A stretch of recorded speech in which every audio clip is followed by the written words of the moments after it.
предходниот збор на братот Викторио убаво рече дека ништо вредно нема во луѓето. Луѓето многу се надеваат на некој цар, на некој председател, на некоја личност, дури и животот го даваат за него. И на крајот историјата која ќе го оцени, ќе се види дека не вредел толку. Но ние сега ќе зборуваме за нешто навистина вредно. Ова тема за милениум или 1000-годишно царство е контроверзна и од некои напаѓана, од други бранета. Па и ние нешто ќе кажеме за таа тема. Ние на македонски викаме 1000-годишно царство. Како такво беше во читањето кажано од Откровение 20 глава. Или милениум, значи на латински јазик, миле е 1000, а анум е година. Ако бе пак на грчки, хилија е 1000. Јас сеќавам во една прилика зборував пред еден православен високодостојник и дури професор на теологија, рече, па ти си бил хилијаст, вика. Значи, со некој презир, да речеме. Значи, некои цркви со презир се однесуваат на оние што веруваат во 1000-годишно царство на земјата, пазите, на земјата. Значи, царство на земјата.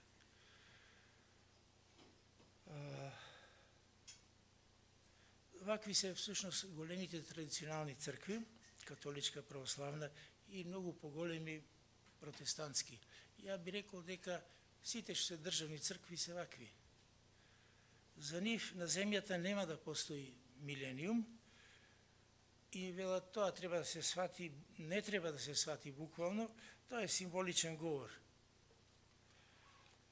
Ја би аргументирал сега да го посматраме царот Ирод.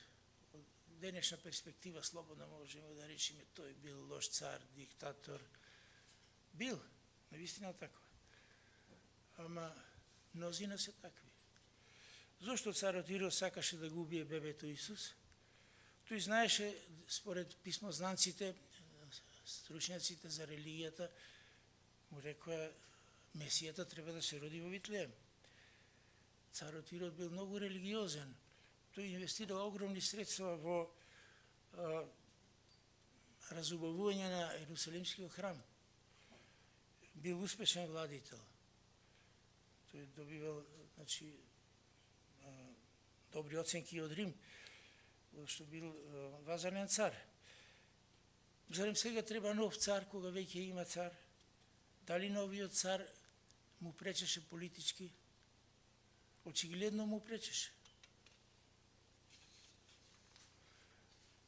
А дали сте се запрашали зошто сите диктаторски режими во светот, и во минатото и во денешницата, ги прогонуваат и убиваат христијаните?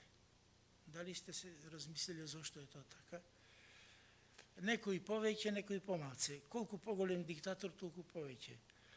Построгите целосно го забрануваат христијанството, а поблагите им дозволуваат само на традиционалните цркви и тоа под строг надзор на државата. Тие одобруваат цркви кои проповедаат Месија кој ќе владее на небото, а не на земјата. На земјата има веќе добар владетел, не треба друг. Ова е логично, зарем не? Нека владее на небото, ова овде долу, нека не им се меша. Неќеме конкуренција во политиката. Уште подобро, црквата нека владее заедно со царот. Тоа е најдобро. Така може. И историјата го потврдува ова.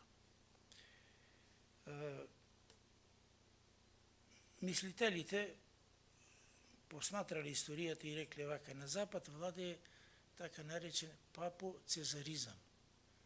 Папа знаеме што е, Цезар е царот. Значи папата е прв, Цезарот е втор. Значи папата е поголем од Цезарот и го избира. Нели Самуил доби круна од папата. Ако папата нешто одобри, никој не може да се спротивстави. А на исток е Цезаропапизам. Цезарот е поголем од патриархот и го избира. И за тоа има докази. Случајот во СССР после револуцијата. Новата власт ги спотепа многу истакнати свештеници, црковни, ги заплени манастирите, црквите, ги многу од нив претвори во магазини. Но после што се случи, кога Хитлер ја нападна Русија, на радио Сталин рече: драги браќа и сестри, не рече другари и другарки, непријателот не нападна. Мораме да се браниме. Случајот на Наполеон и католичката црква, кога се прогласи за цар, тој го заплени сиот имот на католичката црква. Но потоа виде дека му треба црквата и го врати. И тргна да го освои во светот. Се некој ќе речи, па зошто Наполеон? Па знаете, пред 10 години пред неговото зацарување беше буржоаската револуција во која нова класа се појави на трговци занечи кои беа се збогатија и сака да ја земат власта. Царот беше Луи 14 убиен, се додека Наполеон не виде дека црквата ќе го поддржува, не се смири со неа. Случајот во Македонија.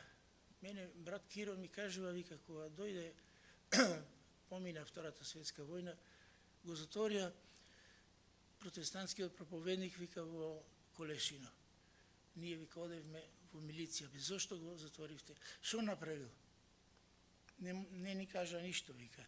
Па после, вика, почна брат ми, вика, да проповеда. Индивидуални примери. Вие сте сите помлади, додека траеше комунизам, социализам, не можеш да напредуваш во кариерата ако не си член на Сојуз на комунисти. А сега е полабаво. Може да се каже сосема лабаво, но овие работи може да се повторат. Мене ова ме снајде. А и братот Иван Грозданов имаше отпори, али Господ се погрижи за тоа. Интересно нешто, јас кога се обрати во Германија во една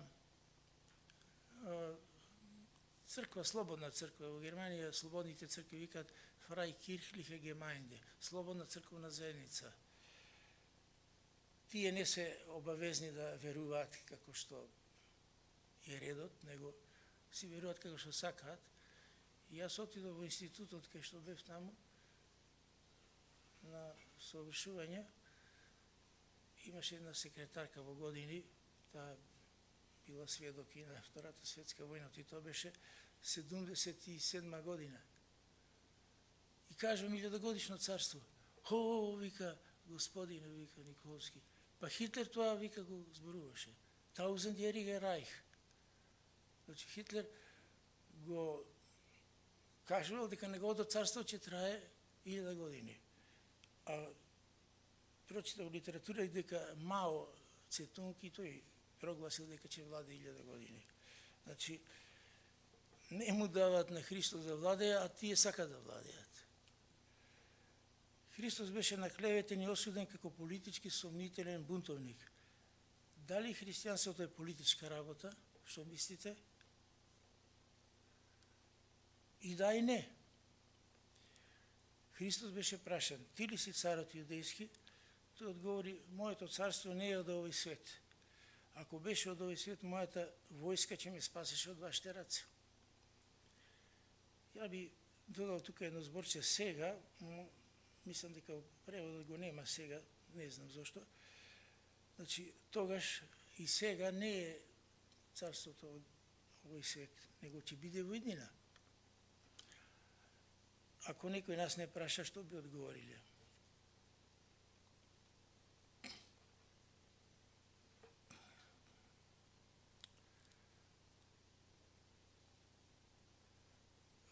И ние би требало да кажеме како Христос: нашето царство не е од овој свет, но еден ден ќе биде и заедно со Христос ќе владееме во овој свет. Така вели Светото писмо, како што чувме. Тоа на неверните не им се допаѓа. Но како гласи молитвата Отче наш? Да биде волјата Твоја, да биде царството Твое, како што е на небото, така и на земјата. Многу христијани го пожелуваат небескиот рај после смртта, но не на земјата. Чудно. Јас обично им велам, каде ќе биде Христос, таму ќе биде и рајот. Логично е. Зар не може Господ ова планета, што е, се жалиме, ова и фали, она и фали, да ја направи рај? Било која планета не може да направи рај. Христос ќе владее на земјата 1000 години, а потоа ќе продолжи во целата вечност, според Светото писмо.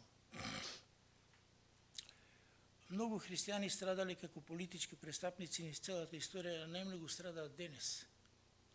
Сигурно читате како таму во Конго ли кај убиваат христијаните. Ѓаволот ја знае вистината и ги прогонува, бидејќи тој е кнезот на овој свет. Тој не е конкуренција. Интересно е што има една религија која отворено проповеда дека ќе го освои за владее светот и делува во тој правец и служи со тероризам. Никој не ја забранува и не ја прогонува. Многу политичари ја нарекуваат миролюбива. Филозофите уште од најстари времења мечтаеле за општество во кое ќе се владее идеално. Платон во антиката замисли еден град држава со идеално владење во кое владеат филозофите како најмудри луѓе. На почетокот на 16 век Томас Мор ја напишал книгата Утопија. Не сум ја читал, не знам што пишува во неа. Обично старите книги никој не ги чита. Тогаш делувала сигурно интересно. Во неа тој опишува една осамена држава која се наоѓала на еден остров каде постои идеална и праведна управа.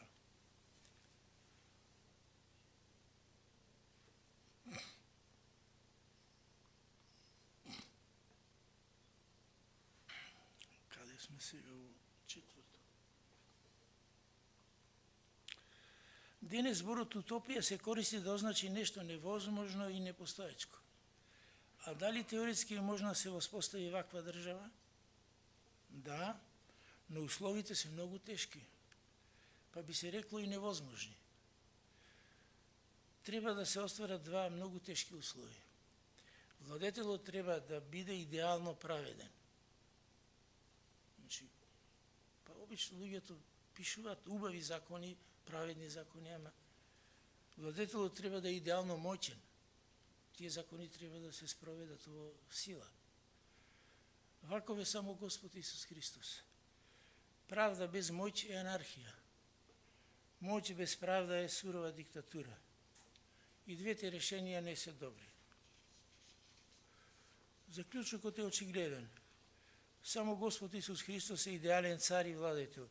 Тој тоа и го вети во Светото писмо.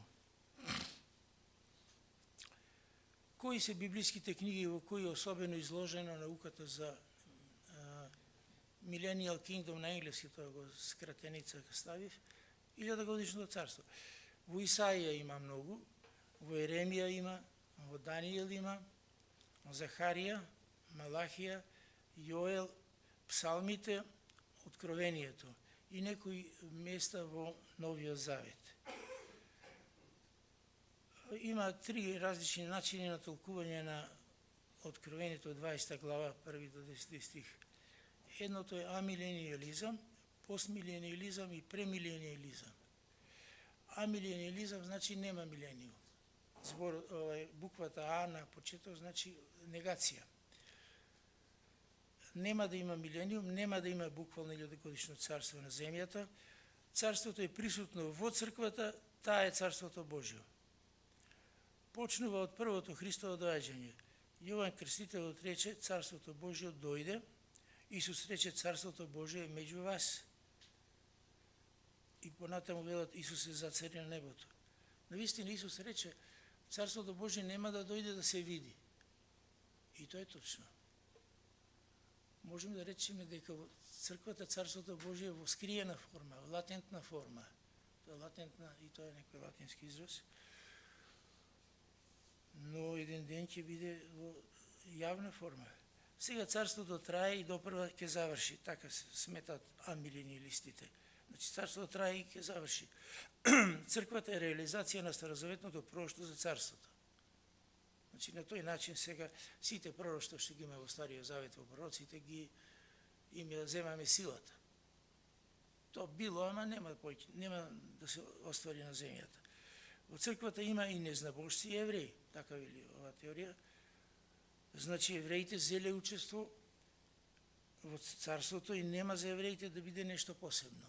Меѓутоа, ако читате старозаветните цитати, таму во центарот на царството е Ерусалим, еврејскиот народ. Црквата со своето влијание постојано ќе уподобрува светот, така велат овие, културно, духовно и материјално, и тоа ќе клони кон идеално општество. Вака мислел и Калвин. Тој на едно место вака рекол: црквата го прави невидливото царство Божие во видливо. Ако човек е неискусен и не го познава подлабоко овој живот, ова му изгледа доста логично. Кај нас вообичаена изрека на верните е за многу години. Зошто не сакаат промена, зошто не речат за подобро, туку викат за многу години? На некој начин го неќат Царството Божие на земјата.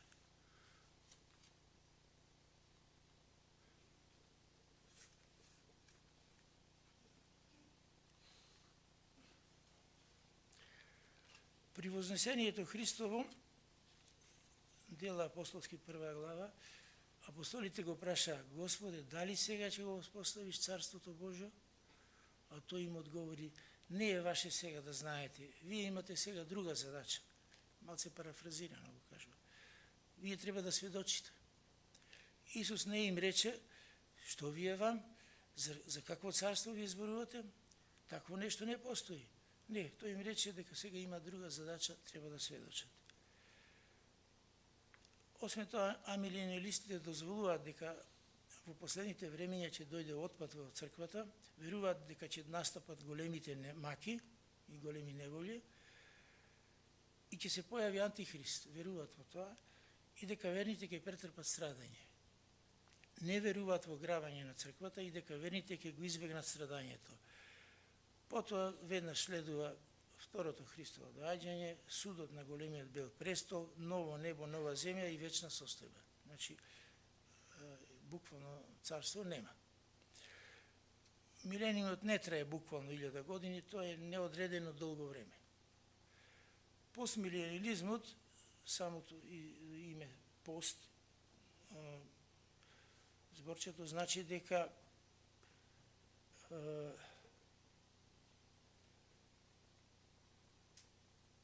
Христос ќе дојде после 1000 годишното владење на црквата. После ќе дојде Христос. Значи црквата ќе му го припреми теренот и ќе му рече: повели сега, се ти спремивме, слободно владеј. Значи постмилениализмот вика 1000 години треба да ги сватиме буквално. Исус се враќа после 1000 години, ама до сега помина и 2000 години. Многу оптимистичко е замислено.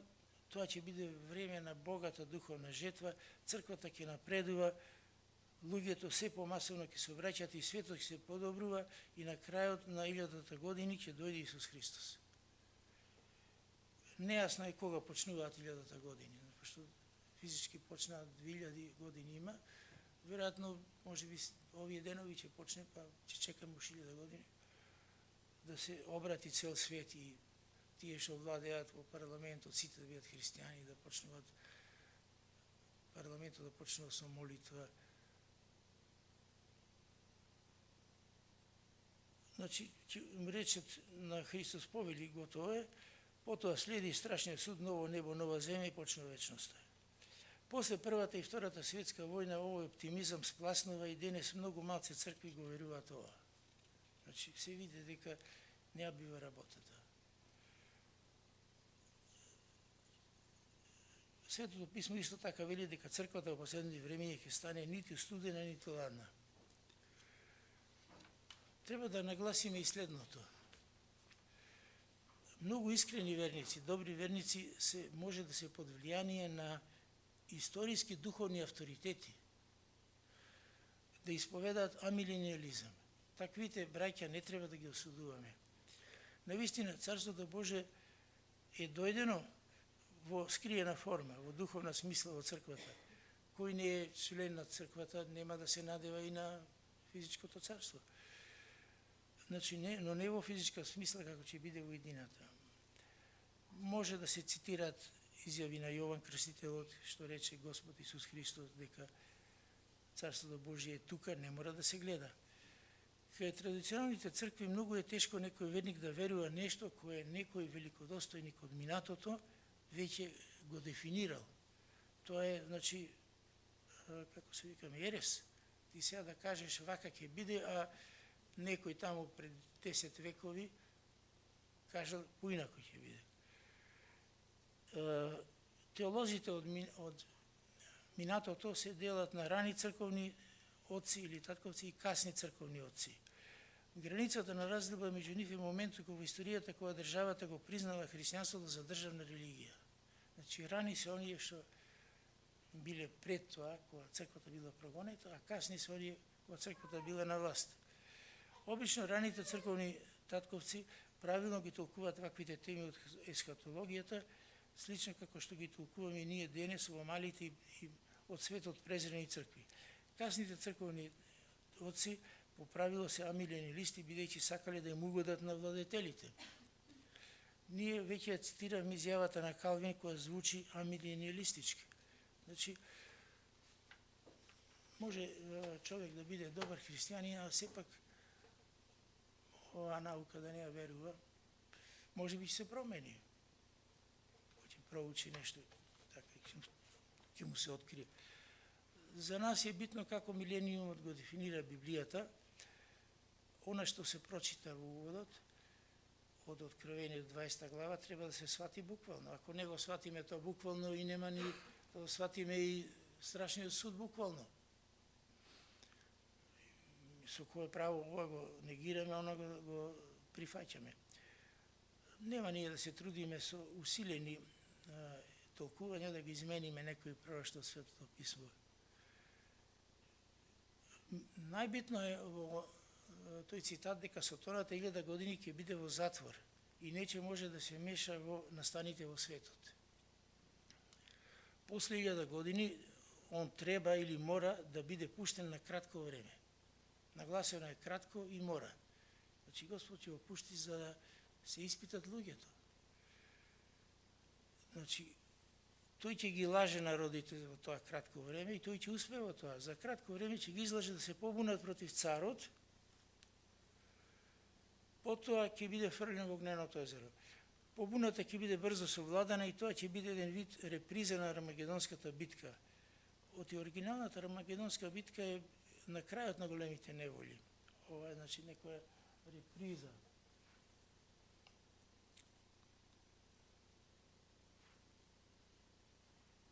Седма.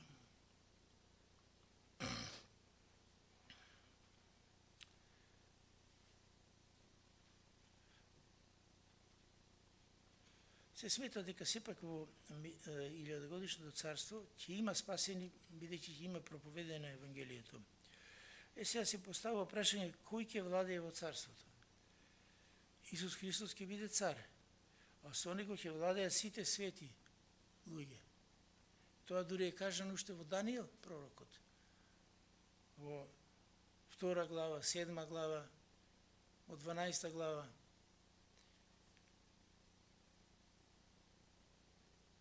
Меѓутоа, не се само тие свети. Има свети од доба на црквата и ќе има свети од добата на големите неволји.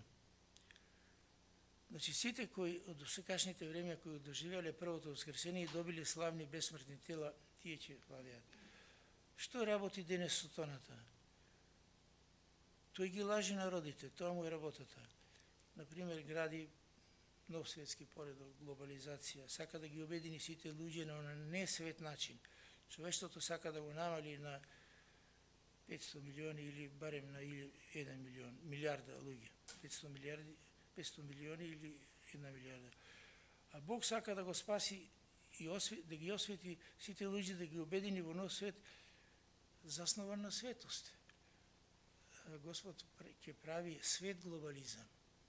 Интересно е дека се она што Бог прави, Сотоната сака прв тоа да го направи на несвет начин, но нема да му успее. Измислува лажни филозофии, религии, тоа прави Сотоната. Наводно тие ќе го спасат светот. Еве тука има една шема, многу вака невешто направена колку толку можев. Долната линија е времето. Надесно оди времето.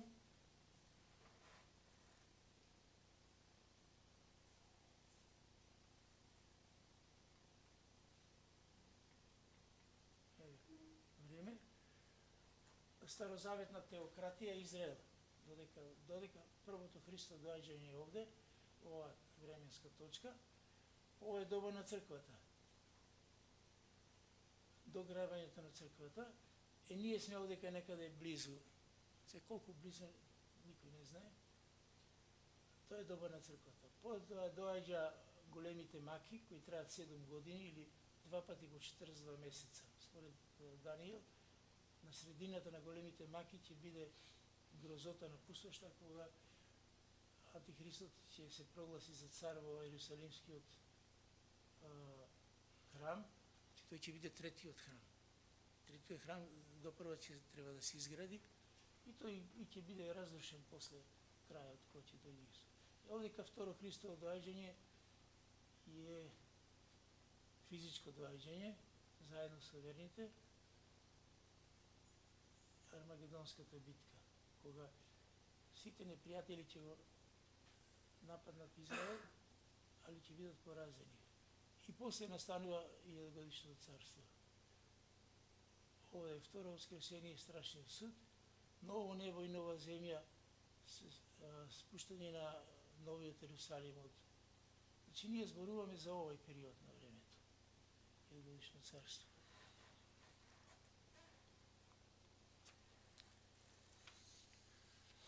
Како што се гледа од шемата за последните настани, Бог ќе го успостави царството после големите неволи, после царството следува суд при големиот бел престол, каде сите несудени, до тогаш ќе бидат судени и кој не се најде во книгата на живот, ќе биде осуден на втората смрт, каде таму се наоѓаат веќе Сотоната, зверот и лажниот пророк.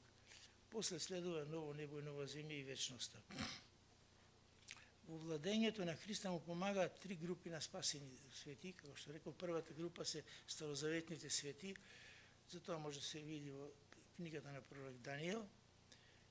Тие ќе воскресат на почетокот на 1000-годишното царство. Втората група се новозаветните свети и спасени луѓе. Еден дел тоа се воскреснатите свети при грабањето на црквата и преобразените живи верници во грабањето. Павле вели дека верниците ќе го судат светот и ангелите. Само апостол Павле вика во Коринтијаните, вика, зарем не знаете дека вие ќе го судите светот, дека ќе судите ангели? Мартирите од големите неволи, оние што се убиени од Антихристот, кои нема да се поклонат на зверот и бидат убиени, обезглавени, ќе бидат третата група. Тие ќе воскреснат и царуваат со Христа, како што видовме во Откровение 20 глава. Се разбира, тука има важна улога и апостолите, тие се спомнати во администрацијата на 12 племиња. А над колку ќе се владее? Секое владење мора да има и пасивни луѓе над кои се владее. Над сите луѓе кои ќе останат живи после големите неволи. Интересно колку е страшно Откровението со своите судови, испаѓа дека сепак некој ќе остане. Да речеме, заструби таа труба 1/3 од морето и сите морски животни, али 2/3 останале. Значи, сепак ќе има некоја милост, ќе остане нешто. Иако ќе ги има релативно мал број овие луѓе, тие ќе го наследат идеалното, мирно и просперитетно царство.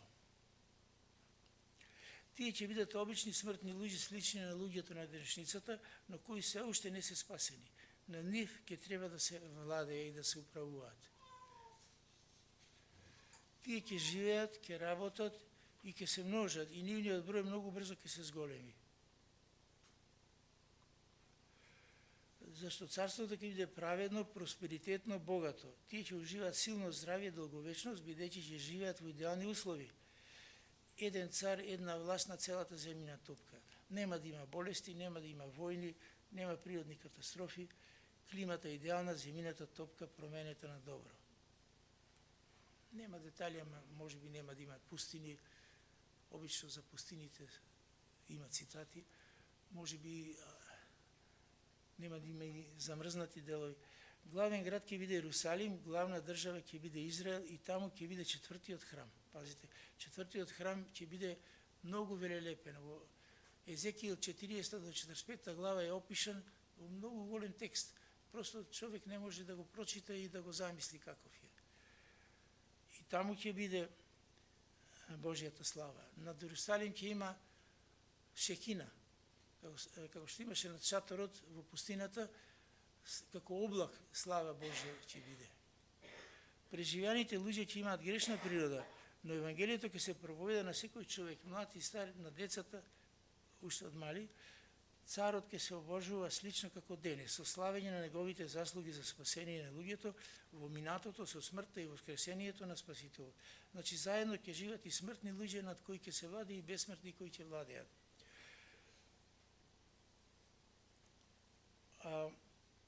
Како преживеа луѓето во големите неволји?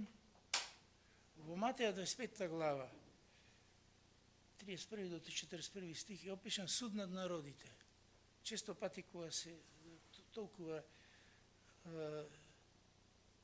Светото писмо Матеја, некои коментари вика тоа е суд над народите, кој го спроведува Господ Исус Христос веднаш после второто доаѓање на земјата. Народите се поделени на два дела: овци народи и кози народи. Во пророкот Јоел вика суд во долината Јосафат. Критериум за судење е односот на тие народи кон израелскиот народ. Како постапиле кон моите најмали браќа во наводници? Исус рече како постапи моите најмали браќа. Значи, едни теолози тврдат дека тоа се однесува на евреите. Оно се израелците, затоа што додека дојде Исус Христос, сите племиња пак ќе се соберат. Ќе бидат еден народ и нема да има повеќе Јуда и Израел.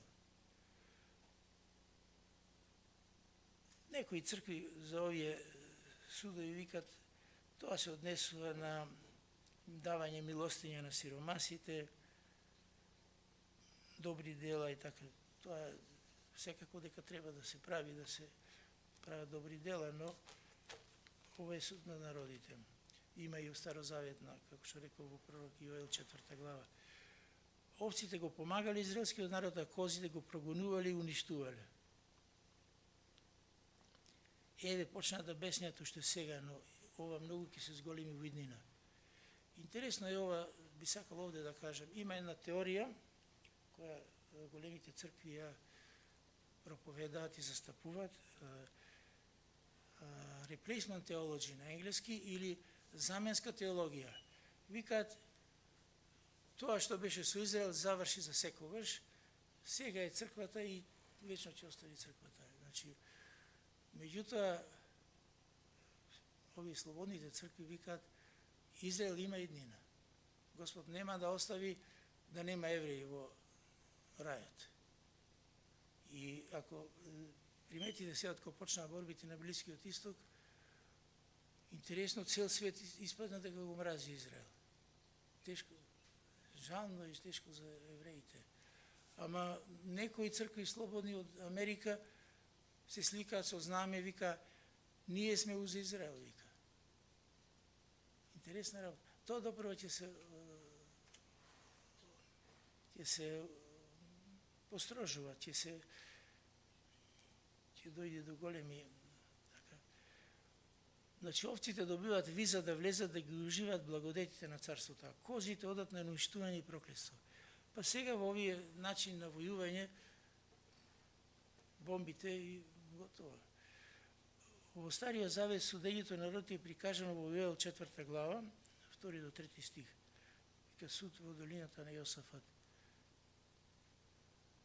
Интересно да се прочита, звучи многу современо.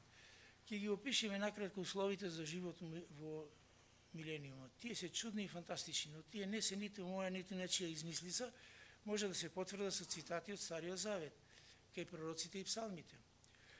Царството ќе биде време на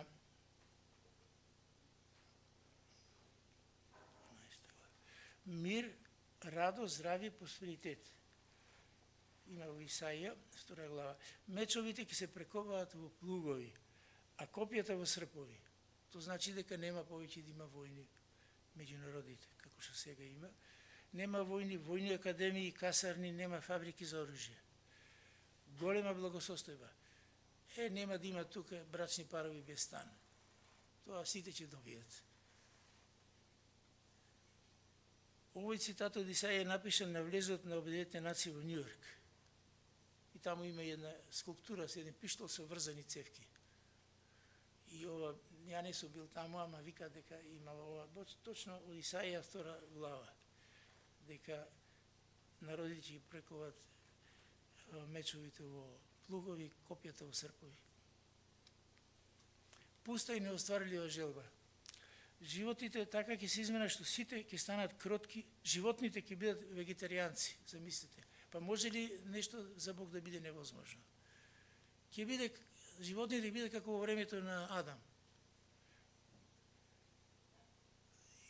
Исаија 11 глава 1 до 10. Нема да се јадат едни со други и нема да го напаѓат човекот. Вика, волк ќе се гушка со јагне. Лав ќе јаде слама како говедо. Дете ќе се игра со змија отровница. Долговечност на луѓето кои се владеани, слично како што било пред потопот, но не се дават конкретни бројки. Само на едно место има цитат, вика, ако некој умре на 1000 години, ќе се смета за проклет или бебе.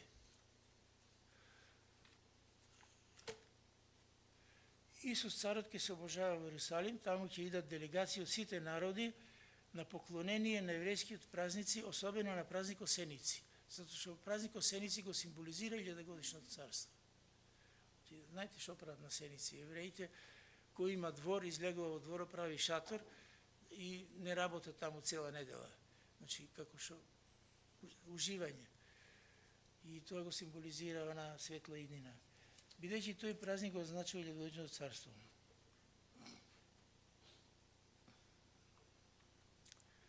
Ако некој народ не дојде да се поклони, ќе биде многу строго казнет со суша.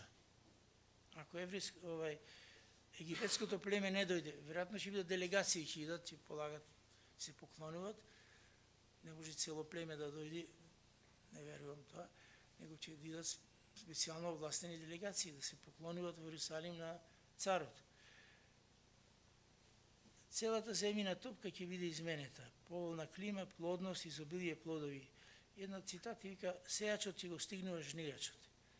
Што значи то сејачот да го стигнува жнијачот? Значи, 2 жетви во година.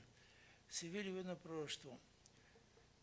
Вакви знаци има уште сега во Израел, но тоа е само бледа слика, оно што си дојде. Географијата на земјината топка се измени. Самата израелска земја ќе се измени. Во Ерусалим нема река, меѓутоа таму ќе има река која се дели на 2 дела, едната ќе оди во Источното море, едната во Западното море. Мртвото море ќе од таа вода ќе оживе, ќе биде полно со риби.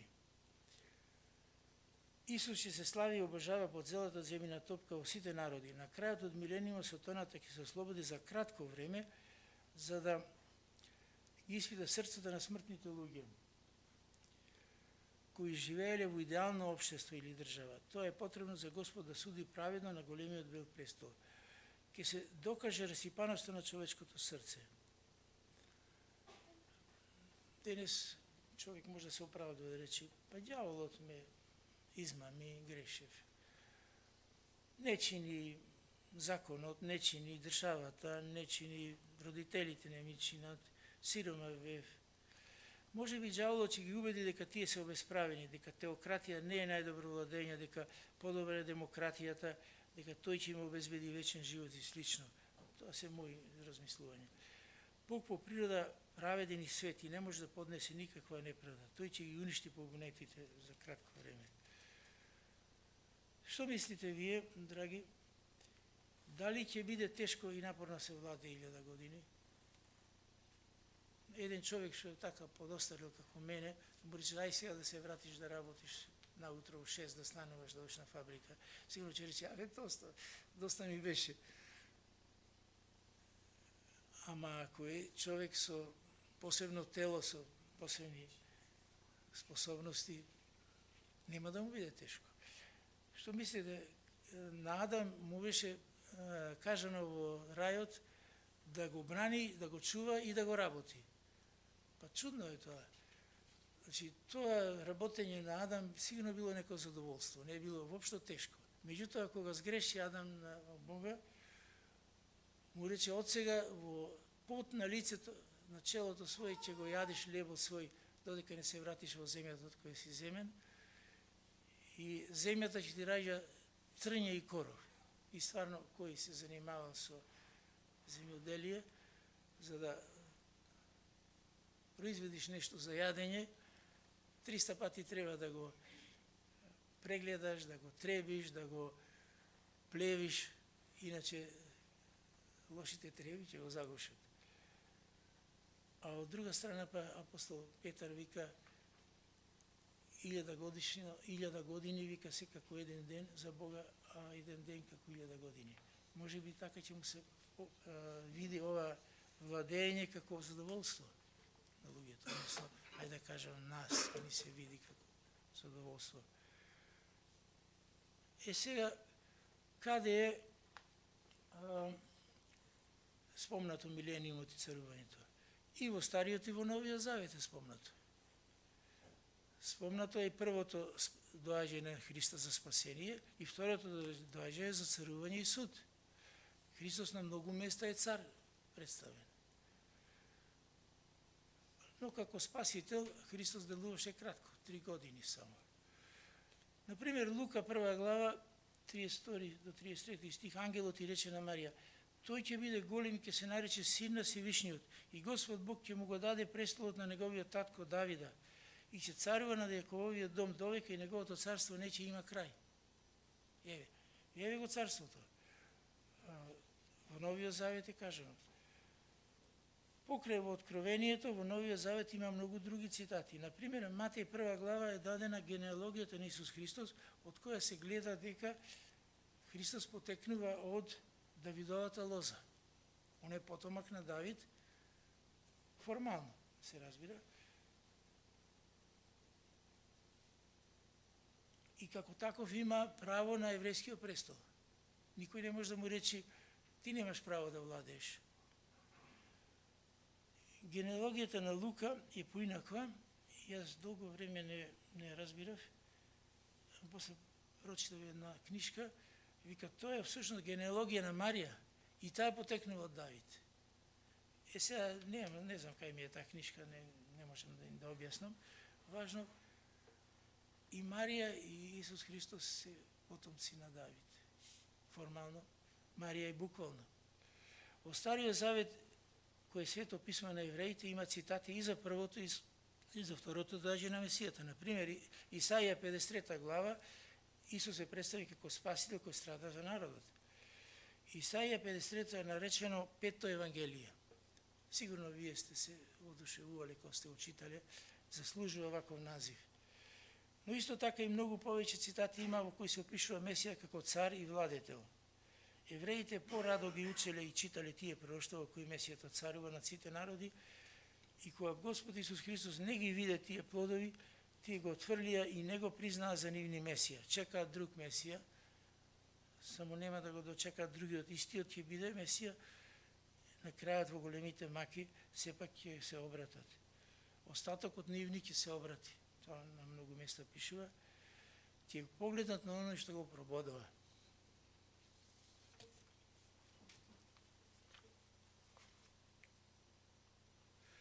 Како што се исполнија пророштвата за првото Христово доаѓање, така ќе се исполнат и за второто.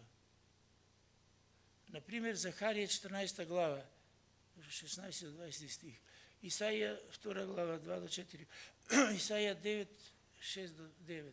Мирно и праведно царство и царување на цел свет, изобилие, здравје, радост, мир, просперитет. Евреите, прва нација во светот, ќе се владее од Ерусалим. Таму ќе биде четвртиот храм најубав, Езекијел 40 до 45 глава. Денес е обратно. Дури немаат право евреите на власт. Два дена во неделата смеат да се качат на платформата на храмот и не смеат уште да градат храм, но овие војни ќе продолжат. Евреите се најомразена нација и допрва мразата ќе расти, светот ќе се обединува против нив.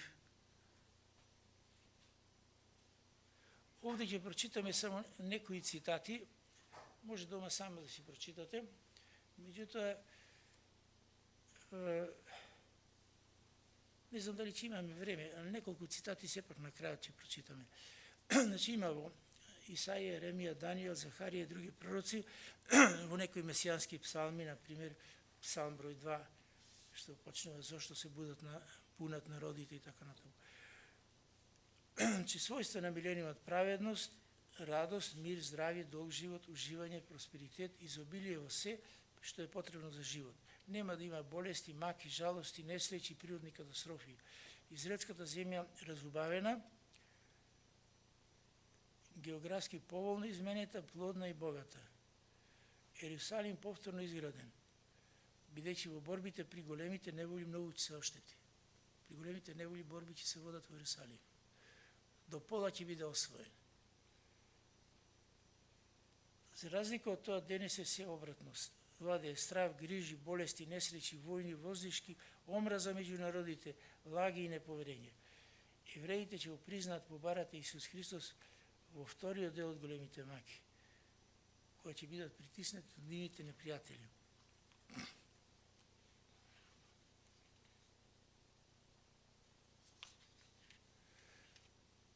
Тие маки на евреите се наречени маката на Јаков. Во Еремија 30 глава 7 стих вика, интересни се стиховите таму, кажува, вика, видов мажи, вика, се држат за слабините како да се породуват. Значи, толку ќе биде страшно тоа што ќе биде. Тоа огромна војска ќе дојде како поплава. Леле, вика, голема е маката на Јаков, но ќе се избави од неа. Така пишува.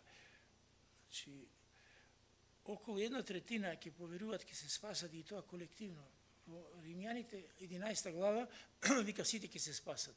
Тоа не треба да се свати буквално, затоа што 2/3 на друго место пишува ќе загинат во борбите. Допрва ќе има борби. Од тоа како почна нема да престанат.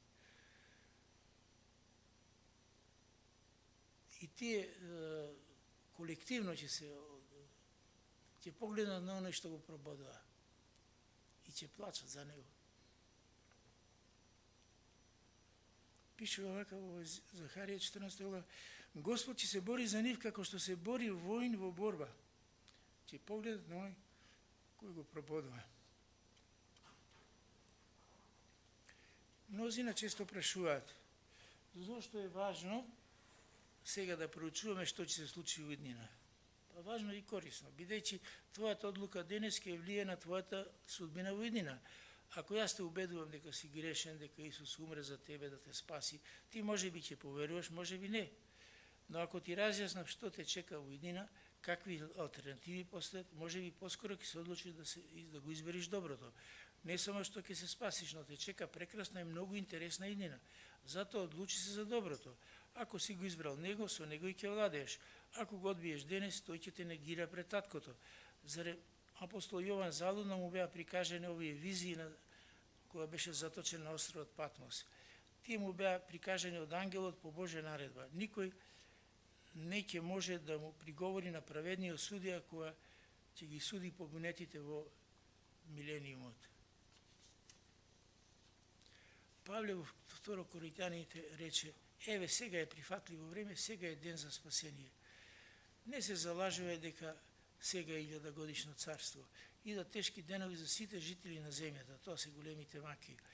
Човекот денес не е сигурен дали ќе го дочека идниот ден, а видуваме дека идат големите маки со уште поголеми опасности и неизвестности. А шансата да влезеш во милениумот, макар и како смртен човек, е скоро никаква. Па и ако останеш жив, дали и таму ќе поверуваш да го прифатиш царот? И таму ќе се проповеда Евангелието на сите неспасени, но таму нема сите да се спасат, бидејќи имаат грешна природа. Многу брзо ќе се навикнат на убавиот живот и ќе одложуваат своето спасение. Ако сега, кога уште не дошле големите неволи, не се одлучиш за Христа, можеби не ќе можеш да ги издржиш искушението на големите неволи.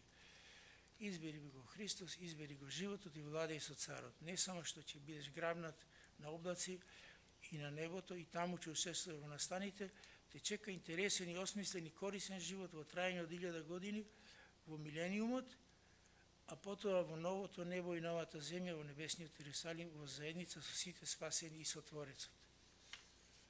Ево овдека има набројани се цитати, пример на цитати, например. Кажува некоја главна идеја од цитатите. Имаме тука 7.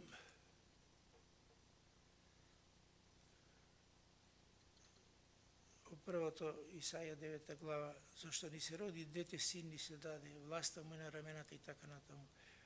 Исаја 11 глава, Исус е потомок на Давид и Јесеј, праведен и побожен, опис на животинското царство, миролюбиво меѓу животните и човекот. Хабакук, ево целиот цитат.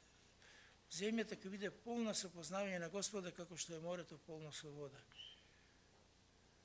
Исаја 11 глава, опис на обединување на сите израелски племиња. Захарија 8 глава, идната слава на царството, Бог царува на Сион и во Иерусалим. Среќен живот на израелците и сите народи во светот. Еремија 23, царот е наречен Господ наша правда. Исаија 2 глава, Иерусалим е духовен центар на светот, каде сите народи на земјата одат на поклонение. Мечовите преговани во плугови, нема војни. И други цитати. Јас си замислил дека нешто ќе ви прочитам некој цитат, ама помина 45 минути, а обично, ако сакате 2-3 цитати да прочитаме. Еве на последнава страница имаме такви, може 1-2 цитати да прочитаме.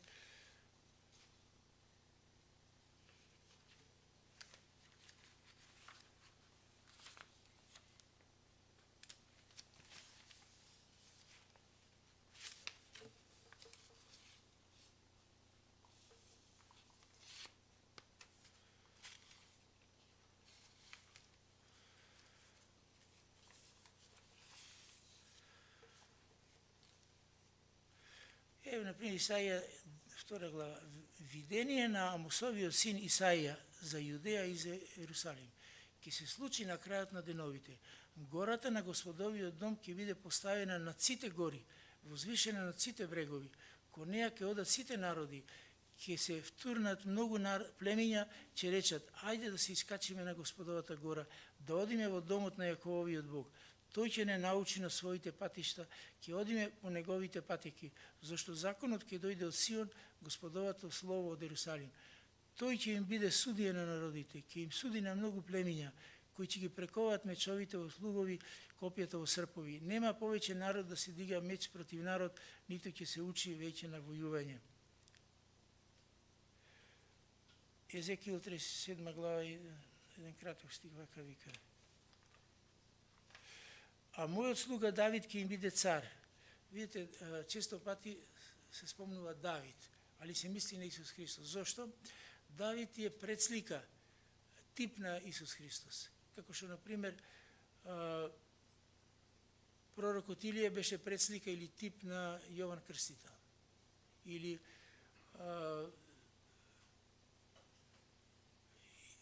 значи, многу има такви слики.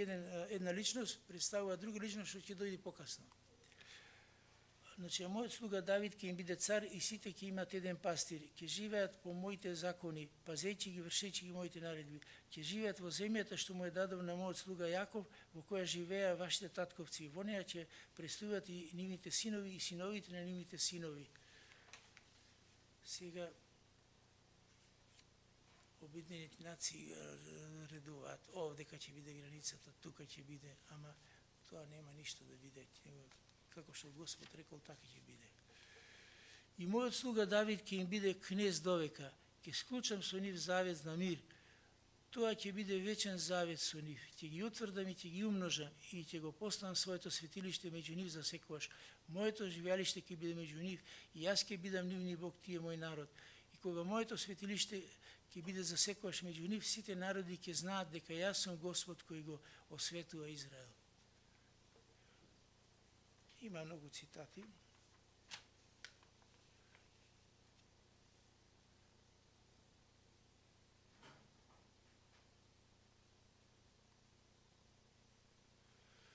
Исаја 11 глава вика: ќе изникне фиданка од Јесеевите пенушки, стебло ќе никне од незиниот корен. Господовиот дух ќе почива на него. Дух на мудрост и на разум, дух на совет и на сила, дух на знаење и на страв Господен. Господовиот страв ќе го вдахне, не ќе суди според виденото, нити ќе пресудува според чуеното, туку ќе им суди по правда на бедните и праведен суд ќе им изречува на бедните на земјата. Со бичот на своето слово ќе го шибне силникот, а со здивот на устата ќе го убие безбожникот. Тој со правда ќе ги препаша бедрата и со верност страните. Волкот ќе живее со јагнето, рисот ќе лежи со јарето, телето и лавот ќе пасат заедно и мало детенце ќе ги води. Кравата и мечката ќе пасат заедно и нивните млади ќе лежат заедно. Лавот јаде слама како говедо. Доилче ќе се игра на дупката на змија, цицалчето ќе вовлекува раката во змиино легло. Не ќе се прави повеќе зло, не ќе се опустува сета моја света гора. Земјата ќе се исполни со знање на Господа, како што морето се исполнува со вода. Во оној ден Јесеевиот корен ќе биде издигнат како знаме на народите, луѓето ќе обарат него и неговото престување ќе биде славно. И така, ја мислам, доста беше за денеска. Читајте ги овие места во Светото писмо, да дознаете како ќе биде едногодишното царство. Се заблагодариме на Господ за тоа водство што ги имавме. Татко наш небески, ние ти благодариме за Твоето чудесно слово, што си го дал доброволно, Господе, со векови на сите луѓе на земјата. Некои го читаат и го сакаат, некои го напаѓаат и не го сакаат. Господе, Ти си праведен, Ти секому ќе му дадеш според заслугите. Хвала Ти, Господе, за тоа слово. Те молам да оцениме и да не преобразува секој ден. Те молиме, Господе, давај ни го Светиот Дух, да можеме да живееме духовно, да сведочиме на нашите ближни, на нашите сограѓани, на нашите роднини, да и тие дознаат за овие работи, да се спасат и да живеат во иднината што ги чека. Господе, Ти благодариме за се и за оваа црква.